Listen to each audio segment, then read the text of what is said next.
Salve galera, mais um vídeo aqui do canal Brown Fogo, absolutamente tudo sobre o Botafogo de Futebol e Regatas. Vamos trocar uma ideia aqui sobre vários aspectos, vários assuntos aqui agora. A gente vai falar um pouco sobre gestão, tá legal? E a gente vai falar também um pouco sobre esse mês, essa reta final de mês de agosto, né? E tá começando de fato o momento mais decisivo, né, para o Botafogo no campeonato. Inclusive foi em cima disso que eu perguntei algo pro Diego Costa na coletiva de apresentação dele ontem, né, cara? Que ele tá chegando exatamente no momento mais decisivo e fundamental pro Botafogo na temporada, tá legal? Bom, afunilamento de Copa Sul-Americana e também, né, a sequência talvez mais difícil pro Botafogo no campeonato, com confrontos diante do São Paulo fora, do Flamengo, do Fluminense, enfim, né, posteriormente já aí um pouco mais pra frente tem o Palmeiras. A gente vai trocar uma ideia sobre isso. Se inscreve aqui no canal, deixa o like, ativa o sininho para você não perder nenhuma novidade. Vamos falar sobre o São Paulo, adversário do Botafogo. Vi o jogo de ontem, tá? Do São Paulo com o Corinthians. E vamos falar também de uma declaração do Fabrício Bruno, zagueiro do Flamengo, que disse em foco no campeonato brasileiro do Flamengo, tá legal? O que isso pode interferir no Botafogo e tudo mais. Vamos trocar essa ideia. Se inscreve aí, deixa o like, ativa o sininho e vambora. Seguinte, rapaziada, a primeira situação é impressionante, assim, quando você entra no estádio do Botafogo, eu falei isso já em 3 vídeos, vou falar aqui de novo, tá? O Botafogo, ele mudou, e não é só o time, não é só o Tiquinho, né? Eu sempre falava isso lá atrás, vocês lembram, né? Vocês que me acompanham quando eu tinha 20, 30 mil inscritos, eu falava isso. O mais interessante pra mim da SAF, da SA, na época que a gente chamava, do Botafogo rico, o Botafogo empresarial, né, cara? É claro que é importante você ter o centroavante, o camisa 10, aquela contratação para aeroporto, tarará, tudo isso, né, você vai ter. Mas agora, o que ocasiona isso, a boa contratação, os títulos, né, eles são a consequência de um trabalho. E eu sempre falei sobre a qualidade de um scouting, a qualidade de uma captação de mercado interessante, o administrativo, o financeiro, o comercial do clube, as ideias a macro, a globalização do clube, Botafogo pensando fora da caixa, sabe? Você entra lá no estádio Newton Santos hoje, na área de imprensa, na zona mista, perto ali dos vestiários, perto do túnel de acesso, você vai ali na parte da pista olímpica, na parte ali perto do gramado, na sala de coletiva de imprensa, você percebe o quão caprichado tá o clube, sabe? Com informações, né? Placa de onde é tal setor, tudo pintado, acabadinho, tudo assim bem valorizado, os atletas atuais sendo valorizados.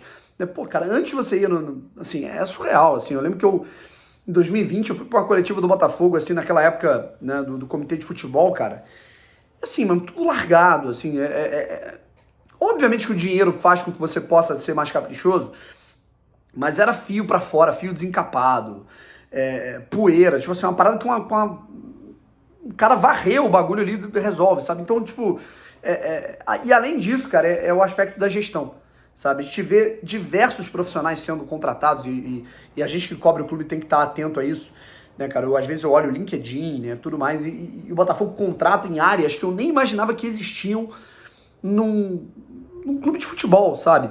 Gestão de dados, gestão de dados de website, gestão de sistemas, né, para entender como é que são os sistemas de venda do clube.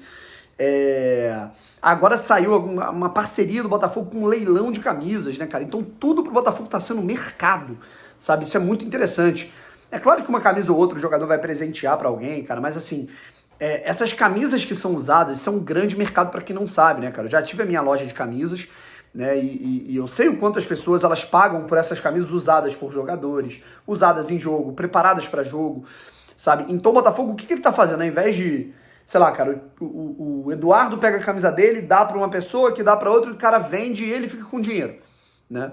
O Botafogo, ele tá pegando essas camisas, a maioria dessas camisas são usadas pelos jogadores do Botafogo em momentos históricos, e tá fazendo uma parceria com uma loja de leilão, né? Então, assim, é sensacional, né? De fato, o que tá acontecendo com o Botafogo, né? E em todos os sentidos, sabe? É claro que sempre vai ter coisa para melhorar, um ajuste aqui, outro ali, mas é impressionante.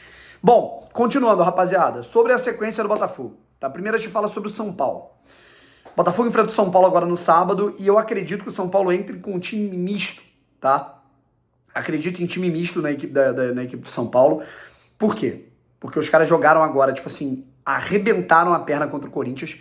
Quem viu o jogo sabe, né? Se você viu o jogo, o São Paulo trucidou o Corinthians no primeiro tempo. Foi um primeiro tempo, assim, numa intensidade que no final do primeiro tempo, o São Paulo já tinha feito 2-0, ou seja, virou no agregado, concluiu a sua missão em 20 minutos. Foi um golaço do Wellington Rato, outro gol do Lucas. Não fosse o Cássio, o jogo tinha terminado 4-0 no primeiro tempo.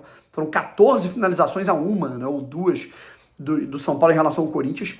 Né? E aí, chegou na reta final, né, o time do São Paulo já estava cansado. E no segundo tempo, o Corinthians foi melhor porque o São Paulo cansou, sabe? Então, e além disso, né, na próxima quarta-feira, na terça, né, o São Paulo está viajando para Quito. Né, o São Paulo enfrenta a LDU na altitude. Ou seja, acho muito difícil que o São Paulo priorize time titular, força máxima, Lucas Moura jogando 90 minutos, né, enfim. O Rames Rodrigues pode até ser titular para tentar pegar algum ritmo, tá? Pode acontecer. Mas, enfim, a gente deve ter um São Paulo misto, alternativo e se poupando contra o Botafogo. É aí que a gente tem que aproveitar essa brecha. E falando sobre foco, né, o Fabrício Bruno, depois da classificação do Flamengo ontem sobre o Grêmio, venceu por 1-0, agregado 3-0, o Flamengo está na final da Copa do Brasil, mesmo com toda essa crise, Gerson caindo na porrada com o Varela e tal. O Fabrício Bruno falou, agora a gente tem um mês para se concentrar no Brasileiro e depois pensar em Copa do Brasil. Ou seja, o Flamengo vai tentar buscar uma recuperação para encostar no Botafogo. O que o Botafogo tem que fazer? Continuar a sua trajetória, continuar a sua caminhada. O Palmeiras foi eliminado da Copa do Brasil, muito se falou, agora o Palmeiras foi eliminado da Copa do Brasil, vai focar no Brasileiro e vai encostar no Botafogo. O Botafogo está em uma distância de 13 pontos em relação ao Palmeiras. O Grêmio, não tem nenhuma competição internacional, vai ter folga em relação ao Botafogo. O Botafogo está com 14 pontos de vantagem em relação ao Grêmio. Então, mas o Flamengo tem 3 times, 15 pontos para o Flamengo. Então, assim, é continuar trabalhando, sem soberba, não tem nada definido. Campeonato de pontos corridos é uma loucura, a gente já viu reviravoltas impressionantes no Campeonato Brasileiro. Eu não quero que essa reviravolta, óbvio, aconteça com o Botafogo, e a gente vai ter que ficar atento a isso. É ganhar os jogos, sabe? É aproveitar que o Botafogo precisa de mais de 9 vitórias para ser campeão brasileiro. 9. O Botafogo ganhou, 15 jogos nesse Campeonato Brasileiro. O Botafogo tem que ganhar um pouco mais da metade do que já ganhou, tá? Metade mais um.